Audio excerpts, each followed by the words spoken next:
बहुत समय पहले की बात है। एक गांव में एक व्यक्ति रहा करता था। वो अपना और अपने परिवार का पेट भरने के लिए मजबूरी में काम किया करता था। उसे काम करना बिल्कुल भी पसंद नहीं था, पर वो हमेशा सपने देखता रहता था कि किसी दिन उसे बहुत सारा धन मिल जाएगा। वह जिसकी भक्ति करता है उसके आशीर्वाद से उसके जीवन में चमत्कार घटना होगी। वह सुबह शाम दिन रात अपने ईश्वर की भक्ति में खोया रहता। वो कहता, जो लिखा है वही होगा, जो करेंगे वही करेंगे, मैं कौन हूँ करने वाला, वही सब करते हैं। वास्तव में वो व्यक्ति बहुत ही संकोची था। वो कुछ भी करने के लिए हमेशा दुविधा में रहता था और कार्य न होने पर उसके पास उसके लिए बहाने भी मौजूद होते थे, जिससे वो अपने आप को समझा सके कि तूने कोशिश तो बहुत की पर ये हो ही नहीं सकता था। उसके बाद में उसकी पत्नी और उसके घर वाले ताना मारते कि तुम कुछ करते क्यों नहीं, कब तक तुम मजदूरी करते रहोगे, इससे घर का खर्चा नहीं चल रहा, कुछ और करो। वो कहता, जैसा मालिक रखे वो जो चाहेगा वही होगा, मेरे करने से क्या होता है। अचानक एक दिन उसका बच्चा बीमार पड़ गया। उसके इलाज के लिए धन की आवश्यकता थी। उसके पास धन नहीं था। जब उसकी पत्नी ने उसे आकर पूछा कि जाकर धन की व्यवस्था करो, तो उसने कहा, अरे पगली, तू क्यों चिंता करती है, उसे कुछ नहीं होगा, मेरे ईश्वर उसे बचा लेंगे, उसे कुछ नहीं होने देंगे। ये सुनकर उसकी पत्नी बाहर की ओर भागी और वो कई जगह गई। उसे जहां उम्मीद थी कि कुछ धन उसे मिल जाएगा, पर उसे कहीं से भी धन नहीं मिला। और वो व्यक्ति अपने ईश्वर के भजन कर रहा था, उसे प्रार्थना कर रहा था कि उसके बच्चे को स्वस्थ कर दे। बच्चा लगातार रो रहा था। अचानक उस बच्चे की रोने की आवाज थम गई। उसने प्रभु को धन्यवाद दिया और कहा, आपने मेरे बच्चे को स्वस्थ कर दिया है। मैं जानता था कि आप मेरा हाथ कभी भी नहीं छोड़ेंगे। तभी उसकी पत्नी घर के अंदर आई और उसने भागकर अपने बच्चे को गले लगा लिया। और अगले ही पल उसे एहसास हो गया था कि उसका बच्चा अब इस दुनिया में नहीं है। वो चिल्ला पड़ी और छाती पीट कर रोने लगी। उस व्यक्ति के मन पर गहरी चोट लगी। उसे विश्वास नहीं हुआ कि भगवान के रहते हुए ऐसा कैसे हो गया। एक महीना बीत गया और वो अपने इस सवाल को लेकर इधर उधर भटकता रहा। कई लोगों से उसने कई प्रकार के सवाल किए और उसे कई प्रकार के जवाब मिले। लोगों ने कहा कि तुम्हारी भक्ति में कुछ कमी रह गई थी, और वो इन जवाबों से संतुष्ट नहीं था। ऐसे ही वो एक दिन अपने बच्चे की याद में कड़ी धूप में एक पेड़ के नीचे बैठा हुआ था और जोर जोर से रो रहा था। उस मार्ग से एक गुरु नगर की ओर जा रहे थे। उन्होंने उस व्यक्ति की रोने की आवाज़ सुनी तो वो उसके पास गए और कहा, क्यों रोते हो, क्या हुआ है। उस व्यक्ति ने गुरु को सारी बात बताई। उसने कहा, गुरुदेव, अब आप ही बताइए, मेरी इसमें क्या गलती है। मेरी पत्नी मुझे मेरे बच्चे की मौत का जिम्मेदार बताती है। भला क्या मैं अपने बच्चे को मारना चाहूँगा? मैं तो भगवान से उसकी सलामती की दुआ मांग रहा था। व्यक्ति ने कहा, उसे इलाज मिल जाता तो वो बच सकता था। गुरु ने कहा, तो उसे इलाज क्यों नहीं मिला? क्या तुम उसका इलाज कराने के लिए नहीं गए? व्यक्ति ने कहा, मेरे पास धन नहीं था। गुरुदेव ने कहा, तुम्हारे पास धन क्यों नहीं था? व्यक्ति ने कहा, जहाँ मैं काम करता हूँ वहाँ इतना पैसा नहीं मिलता है कि मैं धन जोड़ सकूं। गुरु ने कहा, जो तुम्हारे बच्चे की मृत्यु धन की वजह से हुई है, तो तुम उस ईश्वर को दोष क्यों दे रहे हो? उसने तो तुमसे ये नहीं कहा कि तुम धन मत कमाओ या फिर वही काम करो जहाँ तुम्हें धन कम मिलता है, या मेरे भरोसे बैठे रहो। व्यक्ति ने कहा, गुरुदेव, क्या भगवान हमारी मदद नहीं करते? गुरु ने कहा, तुम्हारे भगवान, तुम्हारे ईश्वर कोई बाहर नहीं है, वो तुम्हारे भीतर ही हैं और तुम्हारी आंखों से देखते हैं, तुम्हारे हाथों से कार्य करते हैं, तुम्हारे पैरों से चलते हैं। जब तुम कुछ करने के लिए तैयार नहीं हो तो तुम्हारी मदद कैसे करेंगे? तुमने तो अपने ईश्वर के हाथ पैर बांधकर खड़ा कर रखा है। व्यक्ति ने कहा, गुरुदेव, आपकी बातें कड़वी हैं पर सत्य हैं। अपने भीतर से मैं ये जानता हूँ कि मैं अपने बच्चे की मौत के लिए मैं ही जिम्मेदार हूँ। मुझे पहले ही धन की व्यवस्था रखनी चाहिए थी।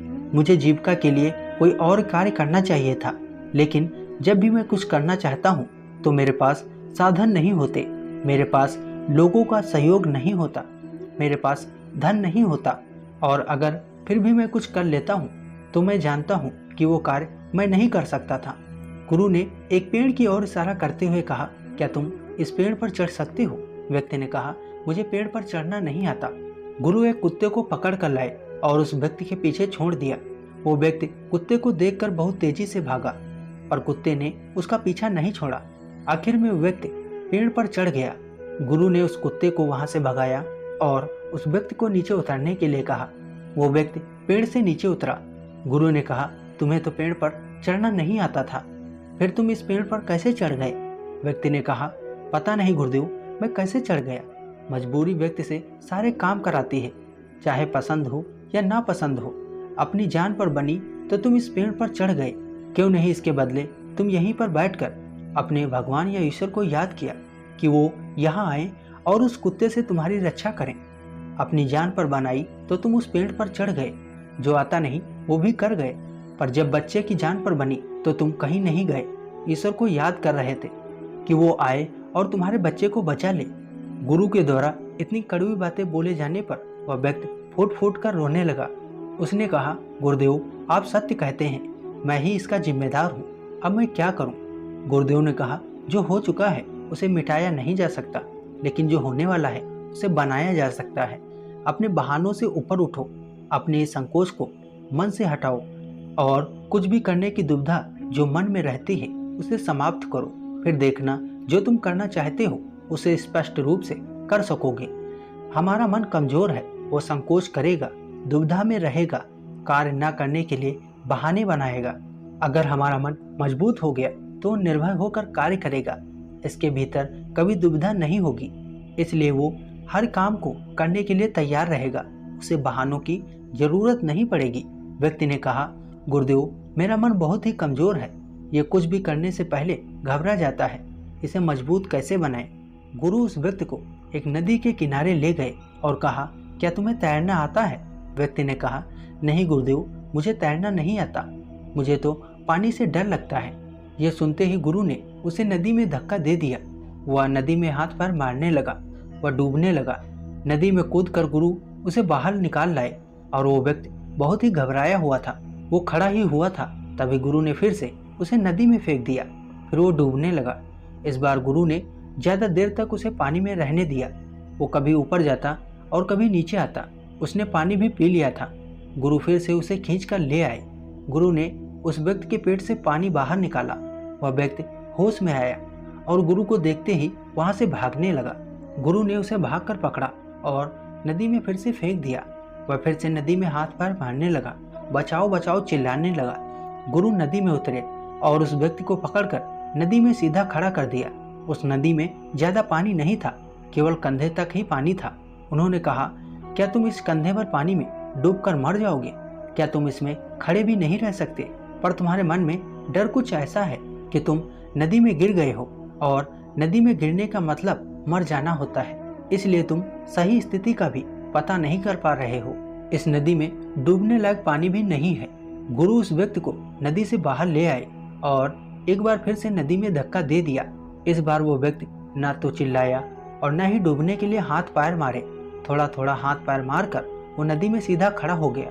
गुरु ने कहा, अब तुम समझे, दुनिया में कुछ करना बड़ी समस्या नहीं है। समस्या ये है कि तुम कुछ करना ही नहीं चाहते।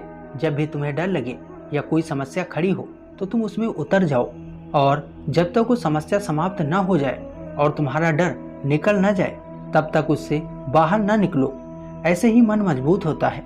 आज तुम्हारा पानी का डर समाप्त हुआ, लेकिन तुम तैरना तो अभी भी नहीं जानते, और तब तक नहीं जान पाओगे जब तक तुम गहरे पानी में नहीं उतरोगे। एक बात याद रखना, ऐसा कुछ नहीं है जो तुम नहीं कर सकते। बस तुम्हारे साथ खड़े रहना ही काफ़ी है। अपने आप को धोखा ना देना ही काफ़ी है। उस व्यक्ति को गुरु की बात समझ में आ गई। उसे अपनी गलती का एहसास हुआ। वह अपने आप को सुधारने में लग गया और उसने खुद का हाथ थाम लिया। वो जिस चीज़ से घबराता है उसे जरूर करता है। उसका मन इतना मजबूत हो गया था कि उसे बहानों की जरूरत नहीं पड़ती। ना ही वो संकोची रहा और ना ही कोई दुविधा लेकर बैठा रहता है। क्या आप अपने जीवन में अपना साथ ईमानदारी से दे रहे हैं, या आप भी किसी और के भरोसे बैठे हैं? हमें कमेंट के माध्यम से जरूर बताइए। आज की वीडियो में बस इतना ही। हम फिर मिलते हैं एक ऐसे ही वीडियो के साथ। तब तक के लिए आप अपना ख्याल रखें। धन्यवाद।